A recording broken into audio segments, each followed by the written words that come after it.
So all the buffoons are deeply concerned about the Kurds. Should you be? Or should you be concerned about Mexico? Colonel Douglas Macgregor is the man we turn to answer questions like that. He joins us tonight. Colonel, thanks so much for coming on. So we should be very concerned about Syria. Meanwhile, what appears to be a full-blown drug war is underway right there. Why is nobody noticing?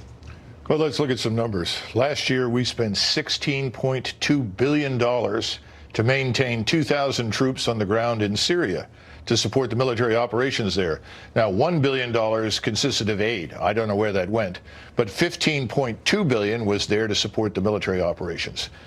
Let's fast forward to where we are right now with the $15.2 billion in military operations in Syria. That's not a small amount. No. And remember, last year there were 33,000 people killed in Mexico, far, far more than lost their lives in Syria. In addition to that, we've had 300,000 homicides since this drug insurgency in Mexico began. Far, far more than we killed during our years in Iraq during the occupation. So how much are we spending to deal with that? Well, right now, if you look at the defense authorization bill, we have another iteration of more money obviously going to Syria, probably in the same amounts, maybe more. We also have a request for $4.7 billion for border security. And right now, the defense authorization bill is stuck in Congress. People don't want to support it. So for some reason, we want to fund our forces, our troops, our men overseas in a quarter of Syria, ostensibly to protect an oil field that is tiny and almost irrelevant. I mean, after all, Austria has more oil than Syria. There's no money in it. We can talk about that, too. But the point is, we can't get border security despite what has just happened. Although at the same time, we have lots of people saying, well, now we should launch attacks into Mexico to kill drug terrorists. So what those numbers are amazing and not surprising, because all the buffoons, as you just heard, were telling us the Kurds are the most important priority for U.S. foreign policy. What should we do? First of all, we need to look at this particular event. It's a watershed event. We killed they killed 9 women and children in an automobile. This was not accidental. This was a deliberate ambush staged with military precision. Everyone was assassinated, including the children that were only a few months old, shot and killed. The entire family was burned inside the automobile. Now, why would the drug cartels, and I assume this is the Sinaloa, but I don't know, it doesn't really matter, but historically they've dealt with 1 or 2 kidnappings here or there of Americans when they've come to Mexico.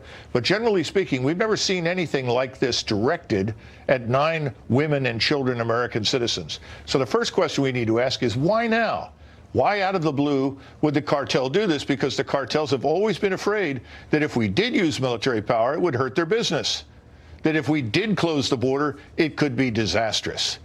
So the first question is, who's really behind this? Do we have evidence that the Chinese, the Russians, the Iranians, the Turks, someone else somewhere is working with these cartels and said it's time to send a message to the Americans? Could it be that they would like us to open a new front in the global war on stupidity that we've been involved with now for many, many years? I mean, what would be better to drain away more time, resources than a new front in the war on terror in Mexico? So what should we do? First, we need to close the border. We've got to secure it. We need 40,000, 50,000 regular Army troops on the border. We need to change the policies. We need to let the Border Patrol deal with the legal crossing points, but make it impossible for anyone to enter the United States illegally. That has to happen. This is long overdue. If we don't do that, and we do try to take action in Mexico, we are going to be struck hard here inside the United States. The border is still open. Thousands of illegal border crossers are captured every month.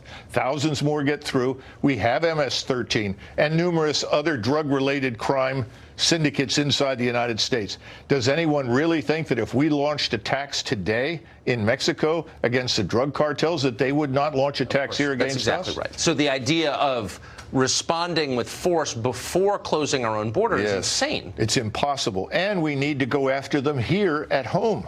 Yeah, I believe that's racist, though. Protecting ourselves. Colonel, thank you so much. Thank you.